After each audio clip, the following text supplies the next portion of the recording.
সপ্তম হিজরির বিখ্যাত মিশরি কবি শরফুদ্দিন বুসরি রহমতুল্লাহ আলাইহ।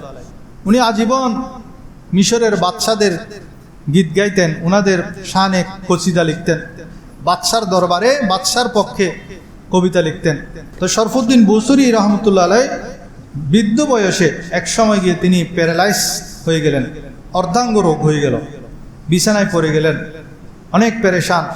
একদিন ওনার মাথায় চিন্তায় আসলো যে আমি তো সারা জীবন মানুষের প্রশংসা করেছি, এবার আমি তো ছন্দ জানি, শব্দ জানি, বাক্য জানি, আমি কেন নয় আমার নবীর শানে কবিতা লিখব। তিনি সেদিন সারাদিন আমার নবীর শানে কসিদা লিখতে লাগলেন। কসিদা লিখতে লিখতে রাত হয়ে গেল। রাত যখন হলো তিনি ঘুমিয়ে গেলেন। ঘুমের মধ্যে আমার নবীজি স্বপ্নের মধ্যে এসে গেলেন।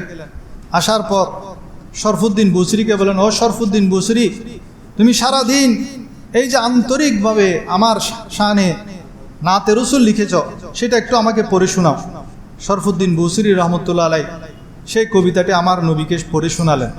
শোনার পর নবী করিম সাল্লাল্লাহু আলাইহি ওয়াসাল্লাম তার যেখানে অর্ধাঙ্গ রোগ সেখানে নিজের নুরানি হাত দিয়ে মাসে করে দিলেন এবং নিজের গা থেকে, শরীর থেকে একটা চাদর তাকে গিফট করলেন, তাকে হাদিয়ে দিলেন। সকাল যখন হলো শরফুদ্দিন বুসরির ঘুম ভেঙে গেল। তিনি দেখলেন তার ঘরের মধ্যে খুশবু ছড়াচ্ছে, যেহেতু আমার নবী এসেছিলেন, খুশবু ছড়াচ্ছে এবং তিনি যে অর্ধাঙ্গ রোগী ছিলেন তার অর্ধাঙ্গ রোগ ভালো হয়ে গেছে। সবাই বলেন সুবহানাল্লাহ। আমার নবীর নাতে রসুলের ফজিলত। এখন তো আমরা নাতে রসুল শুনলে অনেকে বিরক্ত বোধ করি। অনেক জায়গায় দেখা যায় হুজুর এসেছে, হুজুরের আগে একজন নাতে রসুল পড়ছেন, হুজুরের ওই মাহফিল আরেকটা আছে, সে তাড়াতাড়ি বলে তাড়াতাড়ি শেষ করো। অথচ নাতে রসুল যখন আমার নবীর প্রশংসা হচ্ছে তখন ওই হুজুরের ওয়াজের চাইতে ওই নবীর প্রশংসার মূল্য 1000 গুণ বেশি, আমার নবীর প্রশংসার মূল্য কোটি গুণ বেশি। সেরকম আমরা মিডিয়ার মধ্যে দেখেছি যে একজন নাতে রসুল পড়ছে, ওই হুজুর তাকে ধমক দিয়ে স্টেজ থেকে নামিয়ে দিল। সেটার কারণে তিনি সমালোচিত হয়েছেন। কারণ আমার নবীর নাত যখন পড়া হবে সেটার মূল্য, সেটার গুরুত্ব সবচেয়ে বেশি।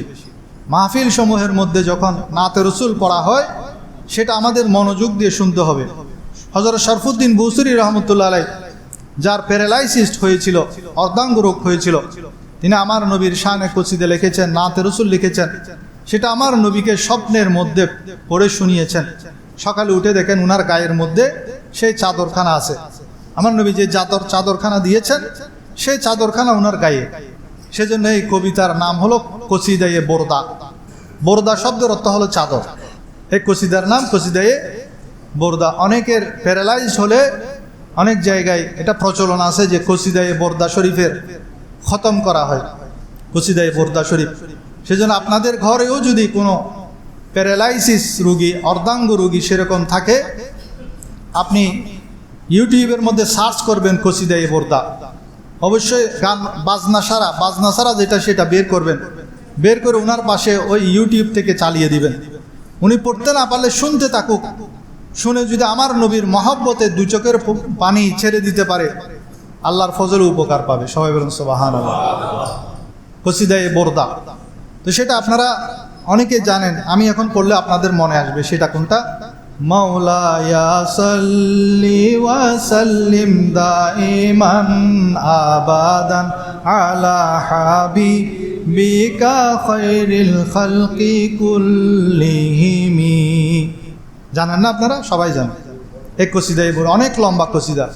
তা আপনাদের ঘরে যদি বৃদ্ধ বয়স্ক অনেকে আছেন, প্যারালাইসিস রোগ হয়ে গেছে, তাদের সামনে আপনারা পারলে আপনারা পড়বেন, অথবা ওই ইউটিউব থেকে তার পাশে এটা চালিয়ে দিবেন এবং তাকে বুঝিয়ে বলবেন এটার মর্তবা কি, ফজিলত কি।